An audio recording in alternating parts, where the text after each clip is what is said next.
मंचावर उपस्थित असलेले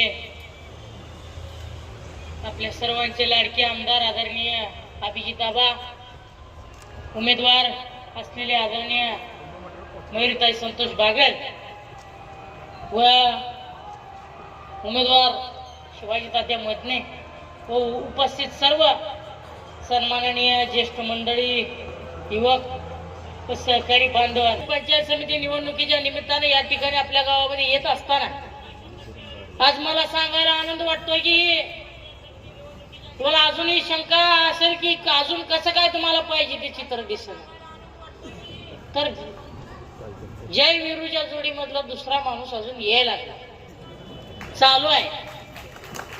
तुम्ही त्याच्यामध्ये अजिबात कुठलीही काळजी करू नका. हे दोन एकत्र आहेत म्हणजे आपला विजय सुद्धा निश्चित आहे, ही सुद्धा तुम्ही लक्षात ठेवा. आणि या निवडणुकीच्या निमित्तानं अनेक लोकांचे रंग समजायला लागले. रंगाचा बेरंग करायची जबाबदारी तुमच्या लक्षात ठेवा. आकाशात इंद्रधनुष्य निघाल्यानंतर त्याचे सुद्धा आवाज 7 रंग निघतात. ह्यानी तर पक्ष 8वा बदलला. राजकारणात फिरता चषक म्हणून एक उपाधी असती, ती उपाधी राज्यात पहिल्यांदा कुणाला मिळाली असेल तर ती आदरणीय साहेबांना, पुढच्या साहेबांना. डबल राऊंड झाला त्यांचा, दुसऱ्यांदा पुन्हा एकदा भारतीय जनता पार्टीमध्ये. आणि काय तर मला विकास करायचा आहे. भारी कारण सांगतात, लय भारी कारण, मला विकास करायचा, फक्त पुढे परिवाराचा विकास करायचा, स्वतःच्या ही सांगत नाहीत. एकेकाळी आमदारकी लढवून दुसऱ्या नंबरला असलेला माणूस आज स्वतःच्या घरात जिल्हा परिषदचा उमेदवारी मिळावी म्हणून भारतीय जनता पक्षामध्ये प्रवेश करतोय. किती स्वार्थ आहे बघा. आज अशा स्वार्थी वृत्तीला ठेचायची वेळ आहे, लक्षात ठेवा. आज निवडणुकीच्या निमित्तानं अनेक आरोप प्रत्यारोप सुरू झाले, अनेक गोष्टींचा उलगडा होणं गरजेचं आहे. बंधूंनो, म्हणजे तुम्ही स्वतःच्या निवडणुकीसाठी, स्वतःच्या पदासाठी, स्वार्थासाठी कुठल्या थराला जाऊ शकता हे खऱ्या अर्थानं बघायला तेवढं खऱ्या अर्थानं वाईट वाटतंय सभासदांना किंवा शेतकरी बांधवाला किंवा प्रत्येक सामान्य मतदाराला. कारण तुम्ही ज्या पालकमंत्र्यांनी सोलापूर जिल्हा वेटीस धरला, ज्या पालकमंत्री महोदयांनी सोलापूर जिल्ह्याला अक्षरशः प्रत्येक तालुक्यामध्ये स्वतःचा वेगळा गट निर्माण करणे, स्वतःची माणसं निर्माण करण्यासाठी प्रत्येक तालुक्यामध्ये सामदान दंड भेद प्रवृत्ती अवलंबली. सर्वसामान्य जनतेचं काय भरोसा अजिबात बघितलेलं नाही. इथल्या जनतेची राख रांगोळी झाली तरी पाहिजे, पण आमचं राजकारण शिजलं पाहिजे. आम्हाला राजकारणाची पुळी भाजून घ्यायची, त्यासाठी आम्ही कुठल्याही तराला जायची तयारी आहे, की या निवडणुकीतून या लोकांनी दाखवून दिलं. लक्षात ठेवा, विठ्ठल परिवार नावाचं गोंडस रूप आपलं होतं. कोणी विठ्ठल परिवारामध्ये जाळ करण्याचं काम केलं हे आज खऱ्या अर्थाने झारीतले शुक्राचार्य कोण होते ही सगळ्या पंढरपूर तालुक्यामध्ये आणि प्रत्येक विठ्ठल परिवारातल्या सर्वसामान्य कार्यकर्त्याला समजलंय. विठ्ठल परिवार एक न होऊ देण्याची भूमिका कुणी पार पाडली, कुणाची खुशी वृत्ती याच्या पाठीमागे होती, ही आता मागचा माणूस कोण होता ही तुमच्या सगळ्याच्या समोर आलेला. यांना परिवाराचं राजकारणाचं घेणं देणं नव्हतं, यांना स्वाभिमानाच्या राजकारणाचं घेणं देणं नव्हतं. जेव्हा जेव्हा सत्ता पाहिजे तिथं तिथं ह्यांनी स्वतःचा स्वाभिमान घेऊन तिथं घाण टाकला. ह्याला स्वाभिमानाशी कुठलंही घेणं देणं नाही, ह्याला फक्त ह्यांच्या पदरामध्ये सत्ता पाहिजे आणि त्याच्यासाठी कुठल्याही थराला जायची तयारी आहे. उद्या ह्या निवडणुकीला पडल्यानंतर वाडी करून ही निवडणूक झाल्यानंतर उद्या जर ह्या निवडणुकीला पडले का नाही, थेट वाडी कुरोलीच्या ग्रामपंचायतला हे उभं राहते बघा. एक सुद्धा निवडणूक सोडणार नाही असं त्यांचा पण आहे. एक सुद्धा निवडणूक स्वतःला लढवायची सोडणार नाही, एक सुद्धा निवडणूक कार्यकर्त्याला लढवू देणार नाही. कार्यकर्त्याची अवस्था वडापाव मधल्या वड्यासारखी झाली, चिंबून चिंबून चिंबून. त्याला काही एकतर कुठला लाभ मिळवू द्यायचा नाही आणि वरतून म्हणायचं आम्ही दिलदार आहे, दिलदार आहे. तुमचा दिल तरी केवढा आहे आम्हाला बघू द्या. राज्याचं पद होतं समाधान दादा काळेंकडे, तुमचं होतं का नाही पद दादा आबा? राज्याचं पद बिचाऱ्यानं सोडून दिलं का? तर मला जिल्हा परिषद लढवायला. लोक पूर्वेकडे बघून नमस्कार करतील, ही मावळतीला बघून नमस्कार करतील आणि म्हणतोय आम्ही कधी गुलालाच लागला नाही. कसा लागेल तुम्ही असं वागले सांगा बरं मला. आणि दुसरं एक फिरतंय आबा व्हॉट्सअपला, मला पालकमंत्र्यांनी जपून राहावं म्हणते. कारण ही ज्यांनी ही जी जिकडे जिकडे गेली ती ना आतापर्यंत, दुर्दैव आहे, मला ही बोलायच नाही बरं का, ही जिकडे जिकडे जाते तिकडे गुलालच मिळत नाही. ती काही लोकांचं असतं बाबा, एखाद्याचा पाय असतो, पाय गुण कसा असतोय काय नाही, म्हणजे ह्याने जिथं पाय टाकला तिथं सोनं असलं तर राख होती आणि तीच राख फासाई त्या लोकांना पाळी. आता भारतीय जनता पार्टीचा सगळ्यात निश्चयांकी परफॉर्मन्स सगळे उमेदवार पडतील मात्र वाटते बघा पंढरपूर तालुक्यातले कमळाई. कारण कल्याणराव काळे साहेब अजून समाधान दादा तिथं आगमन झालं.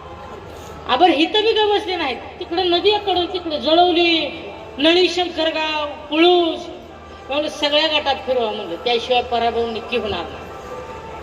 आणि ही सगळी गोष्ट होत असताना कारखानदारीवर बोलायचं मला आश्चर्य वाटायला लागलं. कारखानदारीवर कल्याणराव काळे साहेब समाधान दादा बोलायला लागले. तुम्ही तुमच्या घरचा कारखाना दुसऱ्याला विकला, शेतकरी सभासदाने घामातून कष्टातून शेअर्सची रक्कम देऊन तुम्हाला जो कारखाना दिला, वडिलांनी कष्टातून उभा केला जो कारखाना, ती कारखाना बी तुम्ही विकलाच म्हणलं. मी 40 वर्ष या करावर दिला म्हणजे काय पुन्हा म्हातारपणात कल्याणराव काळे साहेब काय त्यांच्याकडे चाव्या घ्याय जात नसते, ती बी कारखाना विकलाच. तुम्ही एवढं सगळं अक्षरशः राख रांगोळी केली. सभासदाला मनाई वेळ आली, आता आम्ही ऊसच लावत नाही, आमचा ऊस नेईल कोण. आणि अशा परिस्थितीमध्ये तुम्ही अभिजित आबावर म्हणता की तुम्ही ऊसाच्या दराच काय केलं हे. आतापर्यंत एकमेव मला सांगतो तुम्हाला सोलापूर जिल्ह्यात असा अभिजित आबा एकमेव नेता आहे की ज्यांनी जो जो शब्द दिला तो शब्द खरा करून दाखवला. अशा नेतृत्वाला तुम्ही बोलायची कारण काय मला 3500 रुपये दर. मला आपल्या स्वप्नात कधी वाटत होतं का 4-5 वर्षापूर्वी आपल्याला 3000 पुढे दर मिळाला. हा पट्ट्या एकमेव आहे ज्यानं ऊस दराची स्पर्धा लावली. सोलापूर जिल्ह्यामधल्या प्रत्येक कारखानदाराला झुकायला भाग पाडलं. कुणाच्या पुढे झुकायला भाग पाडलं तर सर्वसामान्य शेतकऱ्याच्या पुढे झुकायला भाग पाडलं. आणि तुम्ही काय केलं? प्रत्येक वर्षी बाकीच्या कारखान्यापेक्षा 200 कमी 300 कमी आणि राहिलेले मागचं 100-200 तर देतच नाही ह्यांच्या बड्डेला. आणि बड्डेला कसं आहे बाबा, एका बाजूला वाघ आणि वाघाच्या बाजूला ह्याचा असा फुट वाघ चालत आला. म्हणलं आता अवघड झालं, पोलिओचा डोस हुकलेला वाघ आणि वरतून टीका करायची. आज ही निवडणूक कार्यकर्त्यांची होती का हो? अभिजित आबाच्या घरातील कोण नव्हते का? अमर पाटील साहेब एवढं पळते तेवढंच ही करते. त्यांना म्हणता आलं असतं हे मला या गटात उभा करायचा. त्यांनी कार्यकर्त्याला न्याय दिला. तुम्ही काय केलं? तुमच्याच घरात सगळं तुमच्याच घरात. म्हणलं का नाही मी ग्रामपंचायतला सोडत नसते. मला तर शंका जरा माहिती काढावं लागेल. समाधान दादा कॉलेजमध्ये बी CR होतो मग ती बी सोडलं नाही. मग वाडीच्या शाळेत जाऊन चौकशी करावं लागेल. मॉनिटर सुद्धा हिच झाला असणार 100% सांगतो. मग कशासाठी तुम्ही? आणि निवडणुकीला फाट तर लय भारी फोडते. विकासावर निवडणूक न्यायची नाही ह्यांना तुम्हाला सांगतो. एक पाठी मुरमाजी टाकली त्यांनी दाखवा 5 लाख रुपये बक्षीस माझ्याकडे घेऊन जा. माझा अर्धा एकर इकतो पण 5 लाख दे. टाकलीच नाही तर आज मी तिला पागल परिवाराला मला अभिमानानं सांगू वाटतं. माझ्या परिवाराला सर्वसामान्याला जिथं अडचण होते तिथं हाडाची काढा करून कष्टाचं पाणी करून आम्ही तिथं सर्वसामान्यासाठी रस्ता असेल, पाणी असेल, वीज असेल, या सगळ्या गोष्टींसाठी पाठपुरावा करण्याचा प्रसंगी स्वखर्चातून करण्याची जबाबदारी आम्ही उचलली का मला सांगा. अनेक मतदारसंघातले असंख्य रस्ते जिथं सर्वसामान्य शेतकऱ्याच्या गोरगरीब कष्टकऱ्याच्या मुला मुलीला शाळेपर्यंत जायची अडचण व्हायची. रस्ता नाही, चिखलामधून कशी वाट काढायची हा प्रसंग यायचा. तुम्हाला हजारो कोटीची इस्टेट गिळंकृत करून भस्मासुरासारखं तुम्ही मोठं झाला पण तुम्हाला कधी किव आली नाही. तुम्हाला कधी सर्वसामान्यांसाठी झटू वाटलं नाही. ही वृत्ती तुमच्यामध्ये तयार झाली नाही. परंतु आम्ही कष्टात उभा केला, पण त्यातली थोडी गावणार रक्कम पुढे सर्वसामान्य समाजासाठी द्यायची दालत ठेवली आणि आमच्यावर टीका करताना आमच्या उद्योगावर तुम्ही बोलता. सांगा मला, लाज वाटली पाहिजे. आज बंडीशा गावामध्ये इथं उपस्थित आहे, तुमच्या गावातले 50-50 तरुण आहेत का नाही तो आपल्या उद्योगावर कामाला? सांगा मला, आहेत का नाही? आम्ही जर त्या ठिकाणी उद्योगाच्या माध्यमातून काम करत असेल तर तुमच्या पोटात दुखायचं कारण काय? तुमच्या कारखान्याच्या कामगारांना तुम्ही देशोधडीला लावले, ती लोटवाडीच्या मसुबाच्या वाऱ्या करायला लागली. कारखान्याचं कामगार आमचा कारखाना सुटली म्हणून मी म्हणलं मसुबाच्या वाऱ्या करा, पण खुबड्या खवी सीता येईल. तुम्हाला काय माहित आहे? एवढ्या सगळ्या भूमिका आपण घेत असताना निश्चितपणानं लक्षात ठेवा, आता दुसरा अजून एक उमेदवार येईल. मी ऊसदरासाठी लढलोय, असं केलं तसं केलंय. तुमच्या माहितीसाठी सांगतो, तुमच्या गावात रस्ता रोको झाला अतिवृष्टीसाठी 108 कोटी रुपये मिळलं. अतिवृष्टीचा रस्ता रोकोला समाधान दादा काळे तिथं तहसीलदारची बाजू घेत होते. रणजित बागल त्या ठिकाणी तिथल्या प्रशासनाला अरे रावीत बोलत होता. मला अजिबात परवा नव्हती कोण काय म्हणेल काय. पहिली केस माझ्या नावावर झाली, माझं नाव आहे केसला पहिल्यांदा, आणि त्यानंतर यांची केस मध्ये नाव आहे, समाधान दादाचं नावच नाही केस मध्ये. ही कसा शेतकऱ्याचा तारणहार म्हणायचं सांगा बरं. शेतकऱ्याला लागलेला कलंक म्हणावा लागेल ह्या काळेला अक्षरशः, तुम्हाला सांगतो. आणि अशी लोक आज आपल्या पुढे मत मागायला, खरं तर माझं तर म्हणणं आहे त्यांना मत मागण्याचा अधिकार नाही, त्यांनी मत मागायला येऊच नाही. मत मागण्याची त्यांची कुवत राहिलेली नाही किंवा त्यांनी नैतिक अधिकार गमावला, असं माझं स्पष्ट मत आहे. आणि आज निवडणुकीच्या निमित्तानं अनेक लोक तुमच्याकडे पाठवतील, आम्ही ऊस दरावर लढलोय, असं केलं तसं केलंय, आमच्या कुटुंबावर 8-8, 10-10 केसेस आहेत. आम्ही अभिमानानं सांगतो, आम्ही त्याचं भांडवल करून कुणाकडून सुपाऱ्या घेऊन त्या ठिकाणी वाजवत बसत नाही. एवढं मला तुम्हाला सांगायचं. मला काही जास्त त्या लोकांवर बोलायचं सुद्धा नाही, कारण त्यांचं एकमेव टार्गेट अभिजित पाटील आहे. अभिजित पाटील ऊसाला जास्त दर देत असतील आणि तुम्ही शेतकरी नेते म्हणून अभिजित पाटलांवरच बोलत असाल तर शंकेला वाव आहे. तुम्ही शेतकरी नेते म्हणून बोलताय का इतर कोणी म्हणून तुम्ही त्या ठिकाणी काम करताय? आज या सभेच्या निमित्ताने मी तुम्हाला आवाहन करेन, खऱ्या अर्थानं आपल्या सगळ्याला एकीची वज्रमुठ जर दाखवायची असेल, आपल्या जिल्ह्यावरती अजितदादांच्या जाण्यामुळे फार मोठं संकट कोसळलं. एक आपला आधारवड कोसळ. अजितदादांचा सोलापूर जिल्हा हा लाडका जिल्हा होता. आबांना अगदी जवळ बसून त्या ठिकाणी सांगितलं, सगळेच्या सगळे उमेदवार गड्यावर उभा करा, जिल्हा परिषदला निधीची कमतरता न पडू देण्याची जबाबदारी हा अजित पवार घेतोय. आदरणीय अजितदादांचा शब्द म्हणून त्या ठिकाणी आम्ही उमेदवारी सगळ्यांनी दाखल केली.